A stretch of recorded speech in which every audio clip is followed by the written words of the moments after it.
राधे राधे, जय श्री कृष्णा। स्वागत है आप सभी का मेरे YouTube चैनल अपना कवर व्लॉग्स में। भगवान की कृपा सदा आप और आपके परिवारजनों पर बनी रहे। भगवान आपकी सभी शुभ मंगल मनोकामनाओं को पूर्ण करे। आप सदा खुश और स्वस्थ रहें। आइए रसपान करते हैं कार्तिक माह माहात्म्य 26वां अध्याय। कार्तिक मास माहात्म्य का 26वां अध्याय। श्री विष्णु की कृपा से आज तुमको राह बताए। नारद जी बोले, इस प्रकार विष्णु पार्षदों के वचन सुनकर धर्मदत्त ने कहा, प्राय सभी मनुष्य भक्तों का कष्ट दूर करने वाले श्री विष्णु की यज्ञ, दान, व्रत, तीर्थ सेवन तथा तपस्याओं के द्वारा विधि पूर्वक आराधना करते हैं। उन समस्त साधनों में कौन सा ऐसा साधन है जो भगवान विष्णु की प्रसन्नता को बढ़ाने वाला तथा उनके सामीप्य की प्राप्ति कराने वाला है। दोनों पार्षद अपने पूर्व जन्म की कथा कहने लगे। हे द्विज श्रेष्ठ, आपका प्रश्न बड़ा श्रेष्ठ है। आज हम आपको भगवान विष्णु को शीघ्र प्रसन्न करने का उपाय बताते हैं। हम इतिहास सहित प्राचीन वृत्तांत सुनाते हैं, सावधानी पूर्वक सुनो। ब्राह्मण पहले कांचीपुरी में चोल नामक एक चक्रवर्ती राजा हो गए हैं। उन्हीं के नाम पर उनके अधीन रहने वाले सभी देश चोल नाम से विख्यात हुए। राजा चोल जब इस भूमंडल का शासन करते थे, उस समय उनके राज्य में कोई भी मनुष्य दरिद्र, दुखी, पाप में मन लगाने वाला अथवा रोगी नहीं था। एक समय की बात है, राजा चोल अनंत शयन नामक तीर्थ में गए, जहाँ जगदीश्वर भगवान विष्णु ने योग निद्रा का आश्रय लेकर शयन किया था। वहाँ भगवान विष्णु के दिव्य विग्रह की राजा ने विधि पूर्वक पूजा की।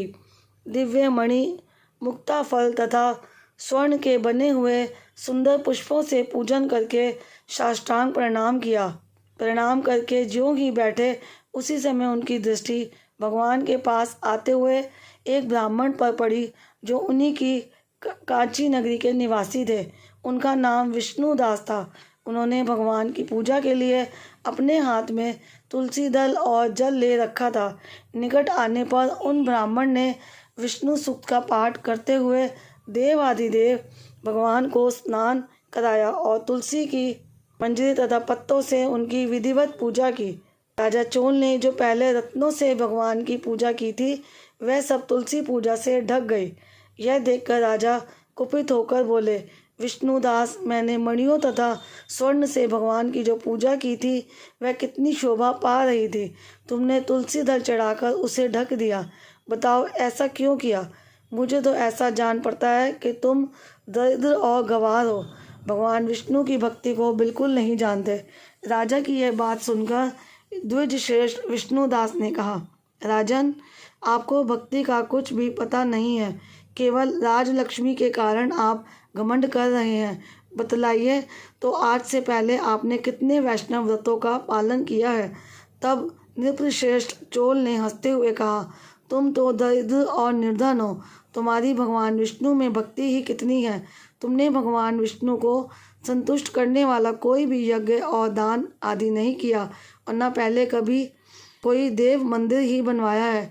इतने पर भी तुम्हें अपनी भक्ति का इतना गर्व है। अच्छा, तो ये सभी ब्राह्मण मेरी बात सुन लें।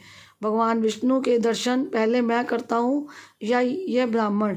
इस बात को आप सब लोग देखें, फिर हम दोनों में से किसकी भक्ति कैसी है, यह सब लोग स्वतः ही जान लेंगे। ऐसा कहकर राजा अपने राजभवन को चले गए। वहाँ उन्होंने महर्षि मुद्गल को आचार्य बनाकर वैष्णव यज्ञ प्रारंभ किया। उधर सदैव भगवान विष्णु को प्रसन्न करने वाले शास्त्रोक्त नियमों में तत्पर विष्णुदास भी व्रत का पालन करते हुए वहीं भगवान विष्णु के मंदिर में टिक गए।